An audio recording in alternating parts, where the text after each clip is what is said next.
Welcome everyone to today's show. We have a big announcement today on Objection Celebrity Court Chatter. And I have with me our resident Perez versus Lively expert, our very own DFJ. How are you, DFJ? Good. How are you? Good. I wanted to bring you on because I know you've been doing a lot of work, promoting this hearing and research on what's going on with the hearing. And, a lot of us are covering the Lively versus Baldoni, and there's all these side quests. You got Jed Wallace, you have the Jen Abel side quest, and then now you have, we had SubpoenaGate, which you were also my go-to for SubpoenaGate, and then Perez. So, your coverage on Perez has been really, really great. And I wanted to not only amplify that because you have your channel now. For those of you who don't know, DFJ has her own YouTube channel. And so I wanted to amplify her work so, people can go subscribe over there, and also, have her on because she has a lot of knowledge of what's going to go on in court and all that stuff. So, Well, thank you. That means a lot coming from you because I did cover SubpoenaGate, and then I felt like, with Perez, I don't know. I just felt like I was so into it. Like, I don't know. Some people see I make like videos almost every time he does a post or anytime he does a live video talking about it. I'll like make a remix, like a 1 minute little, teaser clip of it to try to get more people to like get attention to this and go to his channel and watch and learn more to support him, because this is the first of all the content creator subpoenas that we're going to, or, journalist content creator subpoenas we're going to see actually go to court, like actually go to a hearing. It hasn't been withdrawn. So, yep. And so we have a big announcement. And that announcement is, it's a surprise. It's Taylor Swift got engaged, y'all. yeah. Everybody know that? Just kidding. Just kidding. It's not that. We're going to go over on the show everything that's going to go on in at court. And I will have a firsthand view of that. Christina said, CJ, LOL. I know, I'm playing with y'all. You know what? I'm milking it. Okay. Thank you, Khaleesi.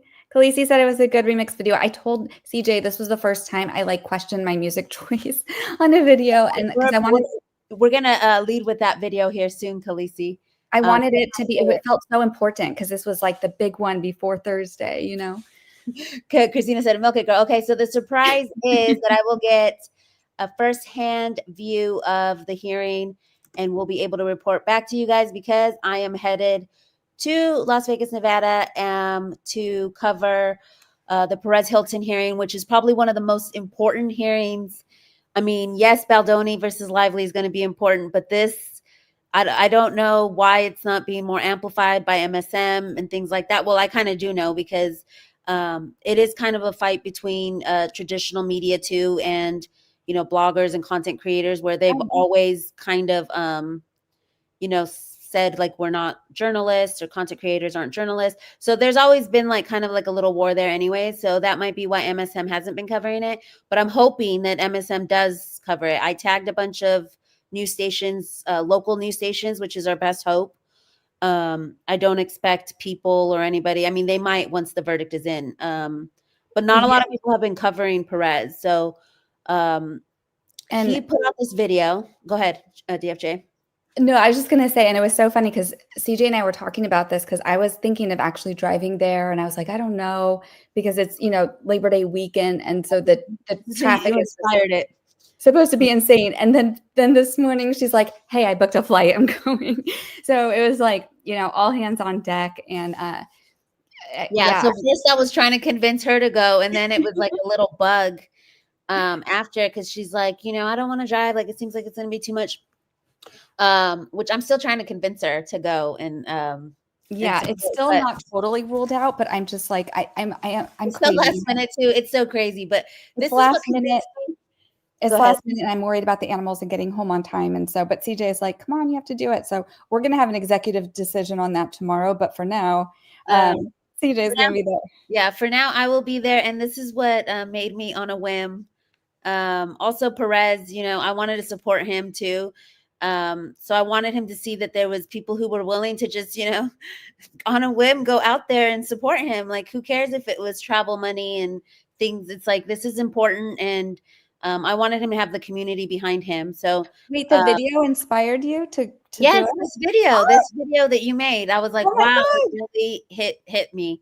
Oh Uh, my God, that's exactly what I wanted. Okay, thank you. I'm so yes. excited. And she wrote, I can't believe Blake Lively and her esteemed team are really this dumb enough to go through with taking at the Perez Hilton to court over their BS subpoena of him.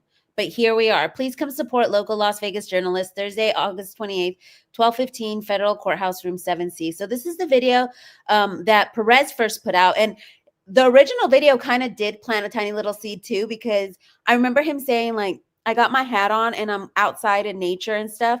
And the seed that it planted was like get out of the house, like almost like risk taking a little bit, like go do something. Like, he's out in nature. He's like, I'm about to go take this walk. And, we're always like in our computers, and us content creators who are covering Lively, like she keeps us, in the computer and docket watch and stuff.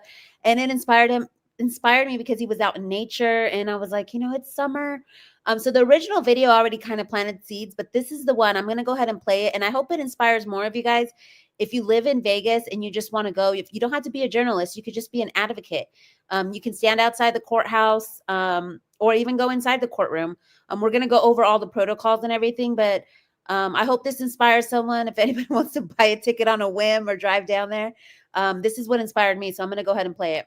This Thursday, I am showing up in court for a showdown with Blake Lively's lawyers here in Las Vegas. Pro se, without an attorney, is where I need your help. Would love it if you show up. Want to get as many reporters there as possible, because this is bigger than me. Truly could have very serious repercussions for journalists.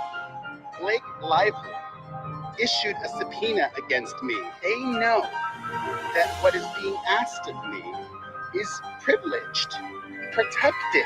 The U.S. Constitution and the Nevada Constitution protect me here in this ridiculous drama with Blake Lively. Please show up this Thursday, August 28th, in the federal courthouse here in Las Vegas at 12:15 p.m.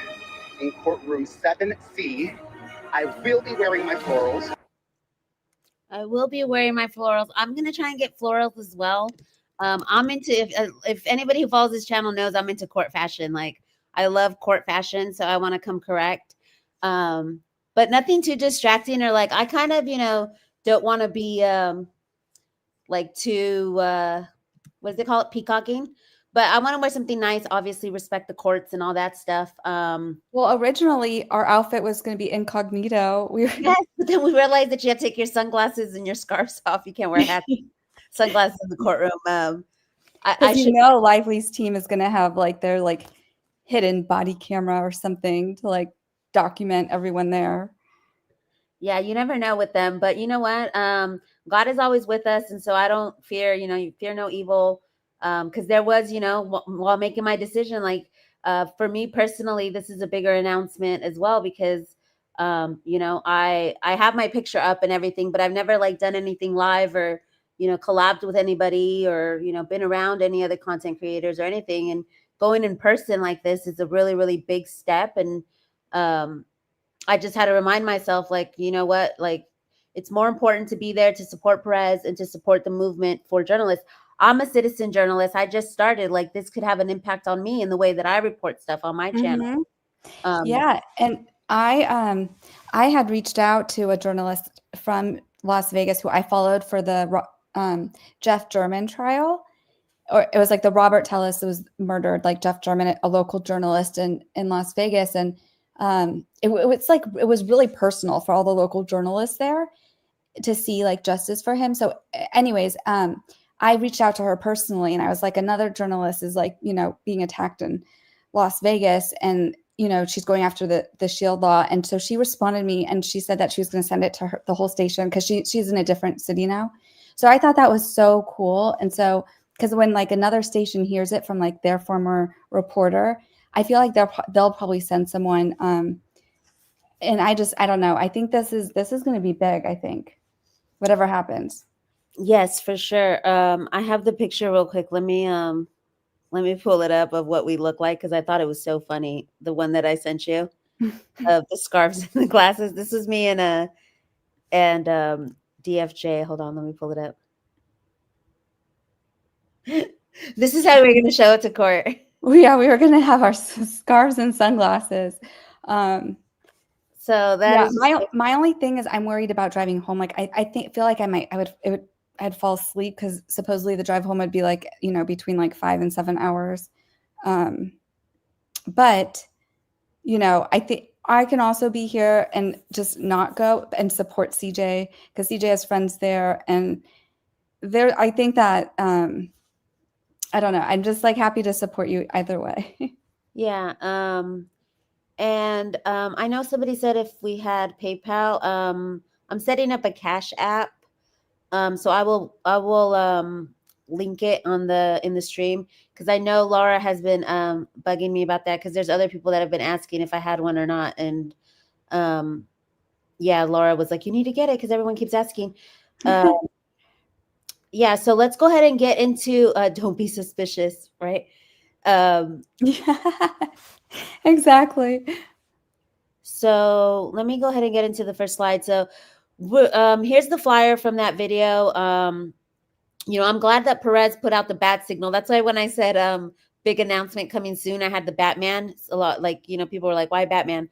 Because I felt like Perez sent the bat signal out, and journalists and just citizens like DFJ came out, and she made this beautiful flyer, which I also have a lot of friends in Vegas who have since printed this flyer, put it in their businesses, car washes and hair salons and stuff. And we've been posting this around town the last couple days. So hopefully so many that gives some traction. Yeah, and so many people in this community have like reposted that, and I thought it's just been awesome to spread the word. Yeah.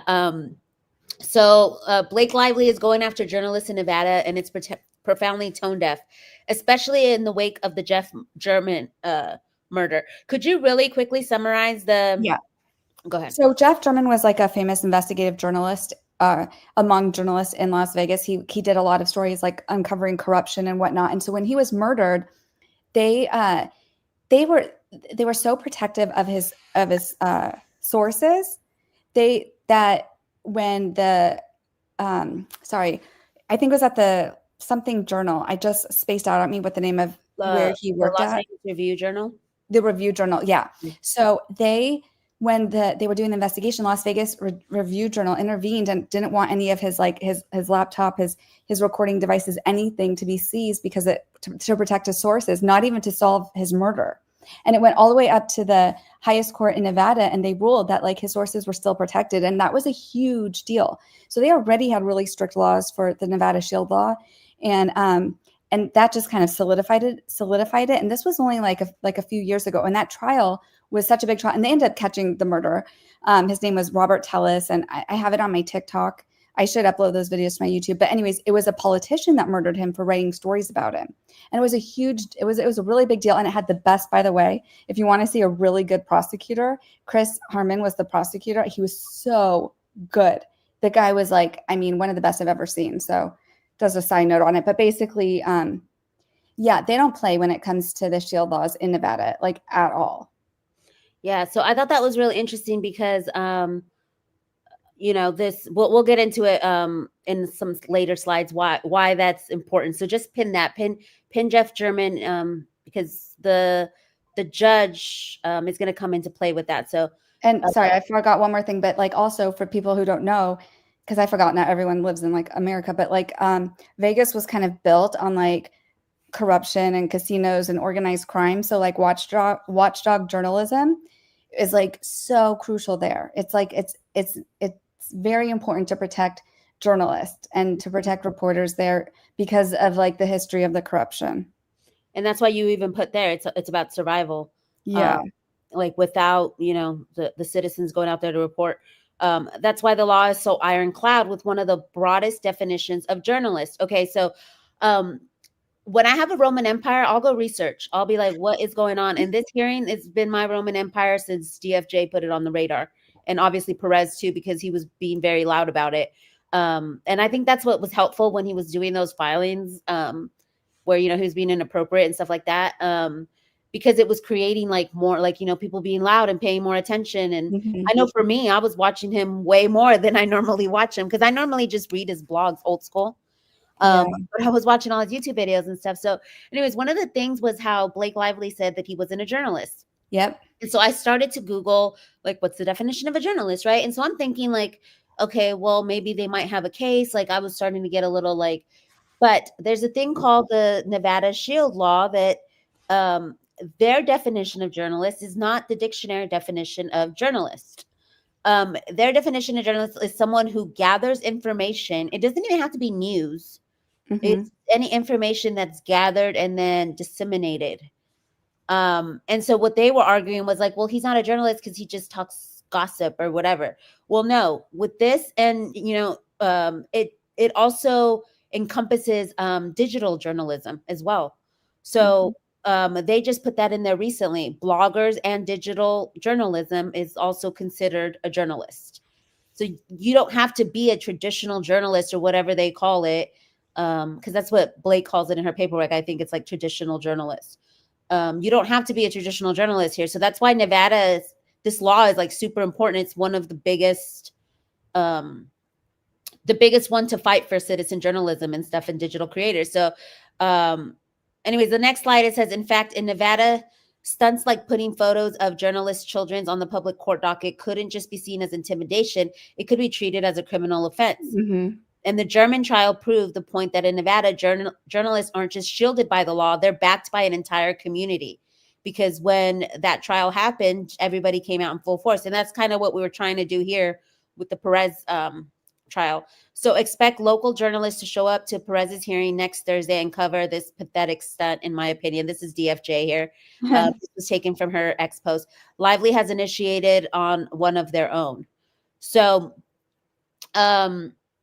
let's continue, because I feel like Perez has a very strong case. He's battling it out with a bunch of judges. So we're gonna first go over the deets that DFJ called. She called the marshal today. So for anybody showing up, all right, so you guys can screenshot that last slide.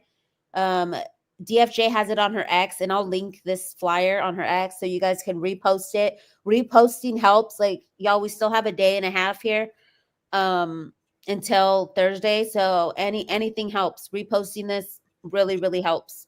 And so here are the rules if you're going to be going. Do you want to read those real quick, DFJ? I got to let my cat out. Yeah. So basically, this is from the judge, and he said that for related security concerns, it's so ordered that only counsel and parties shall be allowed their cell phones or laptops in the courtroom, but will still not be permitted to record the proceedings or take photographs. And in any federal court, there's no cameras anyways. So that's standard. Members of the public will not be allowed to have their laptops or cell phones within the courtroom and are subject to secondary screening prior to entry to observe proceedings. So basically, if you're going inside the courtroom, you cannot even have a phone or laptop. Like, they're not messing around. Like, it's not just like turn it off. It's like you cannot have it. And so I, of course, was like, well, where are you supposed to put it if you like take a taxi or an Uber there and you don't have a car? So I called Chambers, or I called the clerk for his chambers. And then he told me to call the marshal, gave me a different number because he's like, the marshal handles court security. So then I called them and I asked, and he's like, well, you got to leave it in your car or leave it with someone who's not going inside. He's like, we don't hold on to that stuff. And so he was really serious. And that's just like, if you do go, just make sure you know that and be prepared for that. Yeah. I thought they would give out like Faraday bags or something, like they do in the high schools now. Someone's like, maybe they'll give you a coat check. And I was like, I don't know. Like, if the federal courthouse is going to do that. No, and they're not. They're just like, it's not our problem. You figure it out, basically. But no phones or laptops inside the courtroom. So if you are going to go and you decide to go inside the courtroom, maybe go in pairs and have someone that can enter the courtroom to support and listen in, and, you know, someone who can stand outside and hold the phones. That's an option. Or, you know, drive there and leave it in the car.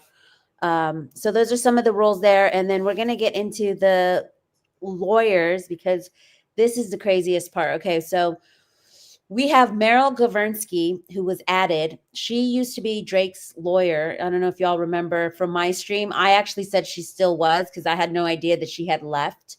So when I did the Drake stream, she was on there, and we went over her bio and everything. And she's gone through a lot of different cases, and I mean, she's great. I'm gonna just say it, like, she has a good record. And like when we were talking about her for the Drake case, so they called in the big dogs, I guess. It says, you may remember her from the Venable subpoena, Taylor Swift's law firm ordeal on the DC docket. She also intervened on behalf of Lively. Because she's from DC. So it was the DC docket. And that's, I think, when she was still at Wilkie, and then she left. But so she intervened. And so when I actually, on that post, I have a link to your filing if you want to, sorry, someone just messaged me. If you want to see like what her type of writing is. I've never seen her like in person. It literally says, I don't know if you can see down there, the 2024 Law Dragon 500X, the next generation. Of course, she's a law dragon. It's just, you know, Khaleesi's going to have her freaking law dragons there. Right? When we were going over it, her education and stuff and what she had worked on and stuff, I was like, oh, wow, she's packed, you know, she's worked in all kinds of different stuff. So I don't know, like, yeah, she's a dragon for sure. So let's see what happens. But we also have Lauren Martin, that this is an associate, and she's like the kind of like paralegal helping out or something, or right? She's just an associate. Oh, because sorry. Okay. Well, you should leave me to maybe just say this part so you don't get canceled. Let me get canceled.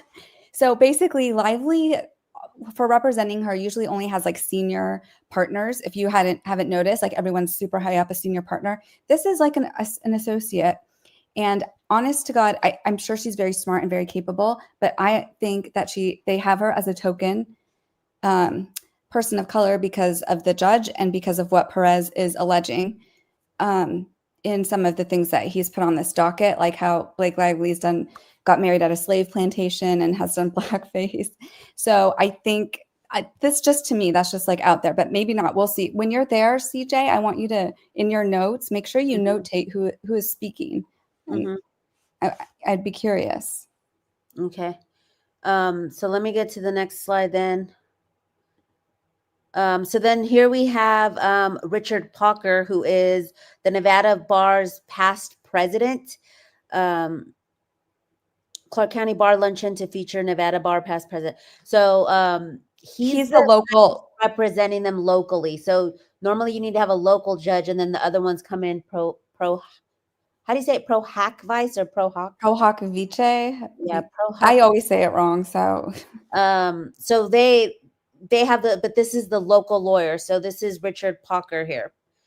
And then we also have, and they spell his name wrong on the docket. No, and that's why I couldn't find him. I'm like, where the heck is Richard Park? No, because they say pocket on one and then Parker on the other. I think it was like an autocorrect or something, but don't worry, I got you. So yeah, so this is the judge. And it was really interesting because for all the subpoena cases we've had that have been out of state so far, that we've seen, like the one on Freedman's law firm that was in California, the Stephanie Jones Meta one that was also in California, it starts with like a judge and then they assign it to like a magistrate judge. And both times the magistrate judge has like been so overwhelmed by all this information that gets thrown at them about this, like these dual dockets in New York with like over like, you know, however many 600 something filings.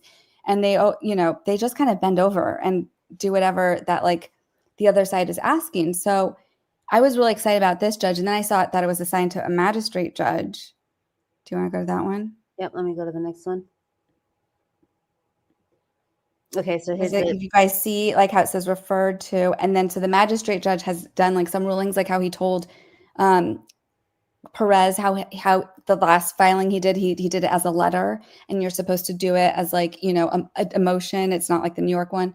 So I was like, darn, it's going to go to another magistrate judge, and I was so sad. But then on both of like the hearing, both of the things notes we see now about the hearing, it says it's going to be Judge Boulware. So go to the next one. So I think we are getting this Judge Richard F. Boulware, which is awesome. And to me, because first of all, he responded so quickly to when sorry, I don't think fastly is the word. So quickly when Perez put on the docket, like how responded to Blake's motion. And then like he put this hearing on the docket like so fast. And then because the hearing is in 7C, that is his courtroom. So I don't think, unlike the other things we've seen in California for the subpoenas going to the magistrate judge, I think the magistrate judge here literally just did the stuff, was just overseeing stuff on the docket until this hearing. But I think he is actually overseeing the hearing, which is like a huge plus. He seems like a very established judge. He's been there since 2014, appointed by like Obama. So he knows, I don't think he's going to be intimidated like the ones out in California. I don't think he's going to care that these fancy pants lawyers are going to be showing up and saying, look at this crazy docket, and is this too complicated for you? No, I don't think he's going to, in my opinion. I think he sees exactly what's going on. What do you think? Yeah, I also think that as well.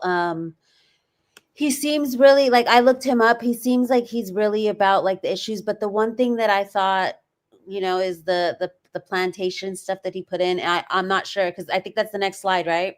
That we're going to get into the plantation stuff. I'm not sure how he's going to like take that, and if that might go against Perez. That's the only thing that I'm wondering if he's. I don't think it's going to be that big of a thing. But so the way Perez filed it, okay, he started off with the new evidence, which was that new. Oh, sorry. Am I skipping ahead? Okay. I'm trying to find the slide where we're talking about the right here. Well, yeah. Well, I was just going to say that remember that new evidence we saw where they were saying like, wow, like Perez is having like all this good press. How do we get in touch with him? And this was in January of this year, and they didn't even know how to get in touch with him. Like, oh, maybe through Brian.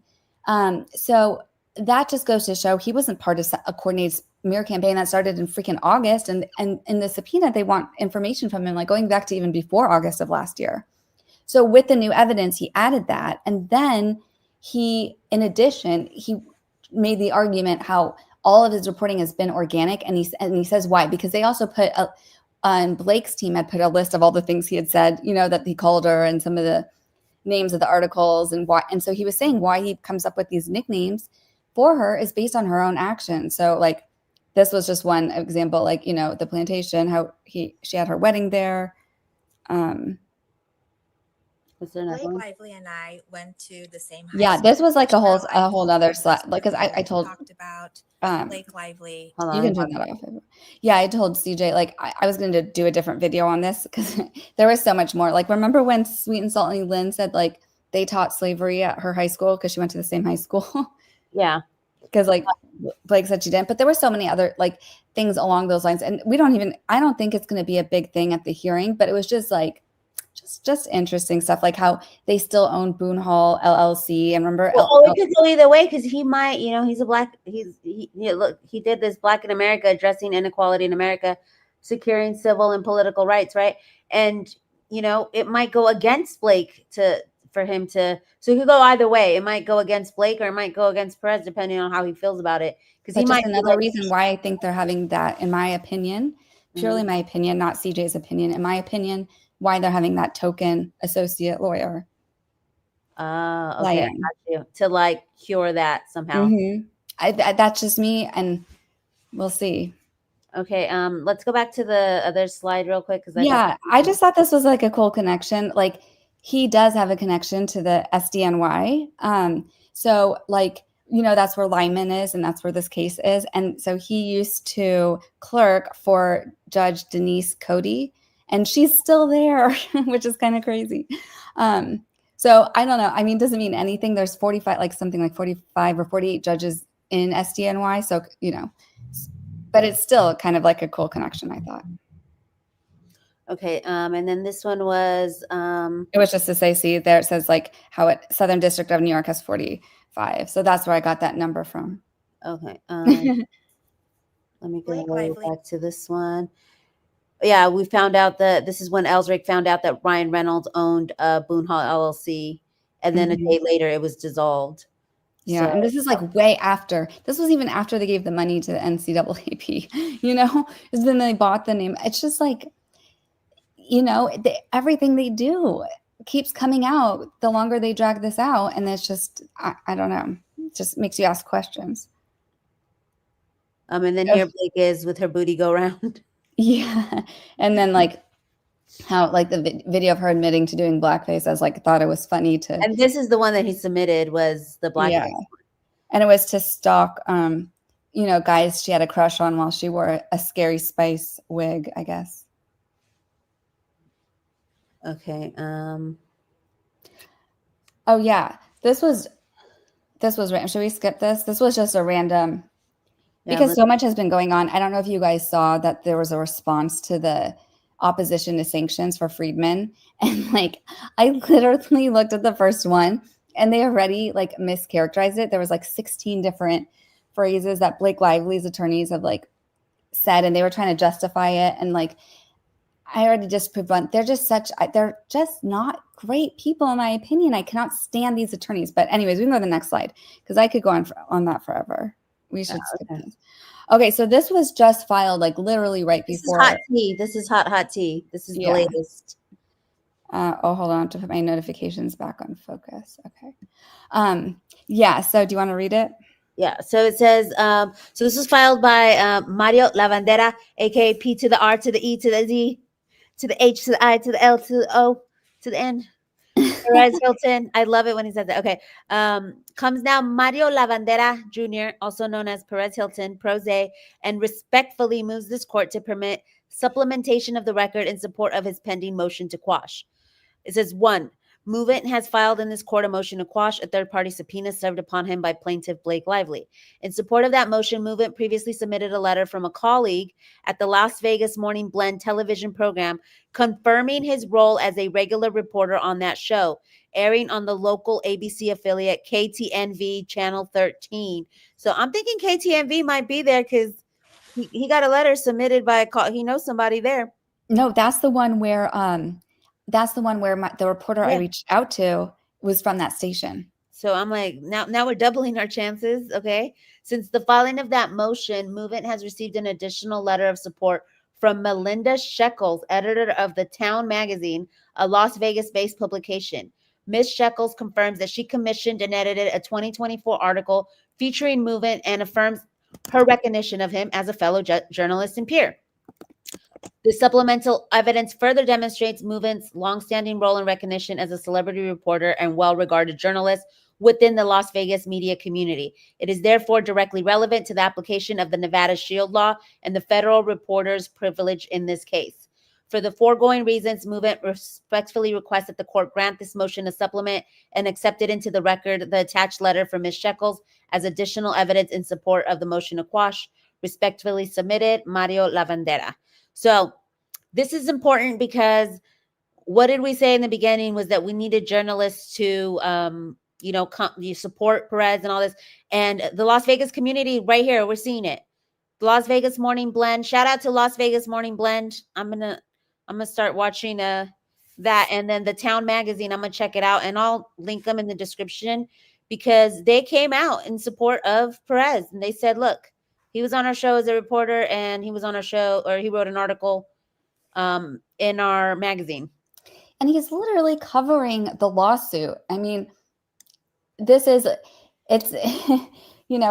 if page 6 is considered journalism, if the tabloids are considered journalism, Perez is like even a step above that. And he also, by the way, has protected his sources like a real journalist. Because remember, he had the same tea that was about James Vistuska about amending his complaint. He never said who was his source for that, but he was right. And so he obviously is a journalist. And for them to for Lively's team to really try to argue that he's not, I think I think it's so stupid. I don't understand what is wrong with these people. Okay, so I wanted to put up this comment that said that Perez had also been critical of Baldoni. In the beginning, there was like criticism of Baldoni in the very beginning of the lawsuit before the other one came out, and it wasn't like bad. He was just reporting, what we knew, like, oh my gosh.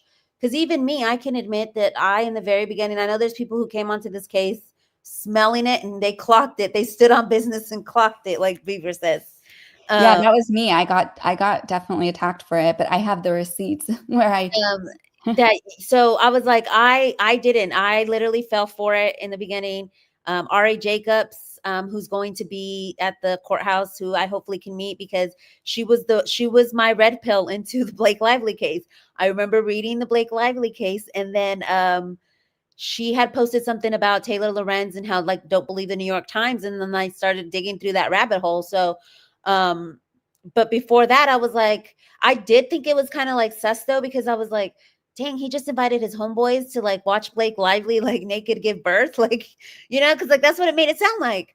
And I was just like, who would do that to Ryan Reynolds' wife? He's like that's dumb, like that's like ending your career right then and there. Like, it always seemed unbelievable to me, because like, who would do that? And then obviously when he came out with his stuff, but yeah, so Perez was not, obviously it was not a smear campaign. It's everybody came to that conclusion, especially when, and this is when I noticed it was Citizens, because I was, retweeting Citizens and their opinions. And I noticed the shift when Exhibit A dropped. When Exhibit A dropped and everybody got to see the exact timeline of what happened, that's when people organically were, upset with her and stuff. And even before that. And she calls the website part of the retaliatory smear campaign. I was like, it's the countersuit and the timeline with the missing messages from your hit piece in the New York Times. So, and it's also is submitted into evidence. So it's like on the public court docket. So it's not part of any smear campaign. I cannot stand these people. Jane, you could be citizen journalist. You could be a citizen journalist. Of course you can. Anybody can be a citizen journalist. That's why I was telling DFJ when, me and DFJ were collabing. I'm like, you need to get your own channel and you need to start blasting, because your ideas are really good, especially when it was on Jen Abel and that whole case. I was like, post the videos, get a YouTube channel, because I know she was over on TikTok. She's Law Paws and Nerds over there. But I was like, I was encouraging her, like, obviously citizen journalism is very important. Thank you, Khaleesi. I appreciate that. Thank you. And that's why I love, honestly, you guys, that's why I love CJ, because she does support everyone else. And I wasn't going to do a YouTube. She's like, no, you need to put this video on YouTube. Like, you should put this on YouTube. And so, but she definitely understands the concept that when we all support each other, it makes everything better. It's just a bigger, more well-oiled machine, because people don't want to listen to MSN and MSM mainstream media anymore, because they're not putting in the effort. Oh my God, what was that yesterday? Did you see Josh Boswell from Daily Mail, who I thought was on the right side of things until his article yesterday, where he totally did a 180 and all of a sudden was saying talking about Judd Wallace, the evidence of the smear campaign. I was like, sorry, were you given the James Vituska treatment? Did they poison you or something? Why are you turning like this? And it's all old news. Because Daily Mail is probably on their asses, probably. I mean, we saw the communications with James V, and I want to do a show on that as well. I just had to, I'm not going to have any shows this week because obviously I'm going to be traveling and stuff, but I do want to get into the James Vitushka of it all, because that was interesting. I think we covered it a little bit on Monday. We were supposed to do it on the legal wrap up tomorrow, but there's not going to be a show tomorrow morning. I'm just going to be live streaming on Thursday morning. And that's another thing, because in order, I think, to live stream from my phone, I do need 160 more subscribers. So I think you need 1,000 subscribers to go live from your phone, from your mobile phone. So we're gonna test it after the stream, because I think she still can, because I remember I was trying to test if I could do it with the avatar, and it was gonna let me go live, and I have no subscribe, I have a few hundred. So we'll test it and see. Let me answer this question really quick from Joy. courtroom artists. If anyone is going, I had messaged Jane Rosenberg, but I think it's like too late because they have to submit something to the court. You can't just go and sketch. Yeah. You have to submit something to the court. I know somebody else was like, CJ, you could draw it. I'm not that super artistic. I do draw. But yeah, but I told CJ I want notes. I want like her to take good notes, and I want to know who's speaking. I know shorthand, so I used to do like secretarial work back in the day, like receptionist work and stuff. So I know shorthand, so I'm really good at like writing fast and stuff. So yeah, I want her like you to say like which. And I'm so excited because also really quick, there's Laura. Hey Laura. I wanted to say Laura also was very supportive of DFJ getting her own channel. That's also where like the idea came. Thank you, Laura. Okay, so thank you, Laura, for that and being supportive of that. We both saw that she had a good info to put out on her own. Yes, Joy. Yeah, that's awesome shorthand. So yeah, with the sketch artists, it might be too late to get one. But I did message because I had a communication with Jane Rosenberg, who did the Diddy trial. But I think she's based out of New York. But she had said she was going to come on my show after the Diddy trial, and I never circled back. But I did send a bad signal to her. It's probably too last minute, but I did do that. What were they saying? Let me look at this. Oh, I love this one from Quarter Fate. It says, I love listening to you two. So supportive, just good vibes here. That's what we're all about. The good vibes. For sure. I thought there was another question, but I thought I started and then I didn't. Let me just look real quick. Yeah. The one about Baldoni. When the journalists are reporting on Blake, aren't they also reporting on Baldoni? Yeah, and there's other journalists who report, bad about Baldoni. So I don't understand why, it's only the Blake or the pro or the anti-Blake people that are, and it's just an opinion. It's not like we're anti-Blake. It's just like our opinion is that we don't believe her. That's the thing. It's not like bullying or anything. It's just giving our opinion that we don't believe her. Is there a way to find out if people that did not respond to the Google subpoena, was their information turned over? I know. They took out that the Google subpoena.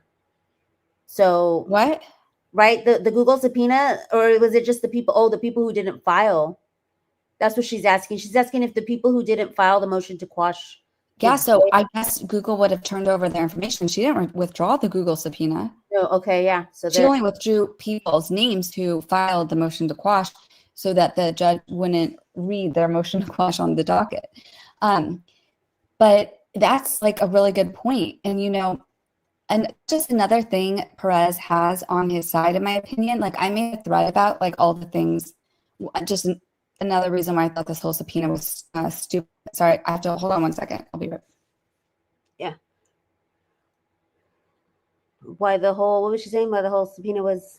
Why I think the whole subpoena thing is stupid. So there's this, just another example, because there's 107 content creators subpoenaed. And the ones that fight back, like right now, I think there's at least 8 protective orders on the docket. And first of all the ones that fought back for like a motion to quash, they withdrew them. So the judge wouldn't even read them in New York. So that just goes to show like how baseless these are, in my opinion. And then, right now sitting on the docket, there's 8 motions for protective orders. These are from the content creators that were subpoenaed because of how like abusive like they think like Lively's been in this whole process. There's also motions for sanctions. And then there's also a bar complaint for one of the lawyers for issuing these subpoenas. And so there's like already documented on the docket how abusive this whole like subpoena issue has been with Blake Lively. We're now in August. She filed this in December. Why is she filing this in December and asking for their resources now? It makes no sense. This is clearly like a baseless fishing expedition, and there's so much to support that. This was also part of that filing. So this is the letter right here that she, Melinda Sheckells. Shout out to Melinda. I'm writing to you on behalf of Mario. I serve as the editor of the Town magazine based in Las Vegas and owned by Richmond Media Group. I've been an entertainment and lifestyle journalist covering Las Vegas since 2007. This gets me so excited because it's so wholesome. Like all the good stories that are coming out of this. Like, I'm sorry, y'all. I had to pause because I'm getting emotional. Like, it's just so cool. It's really, really cool.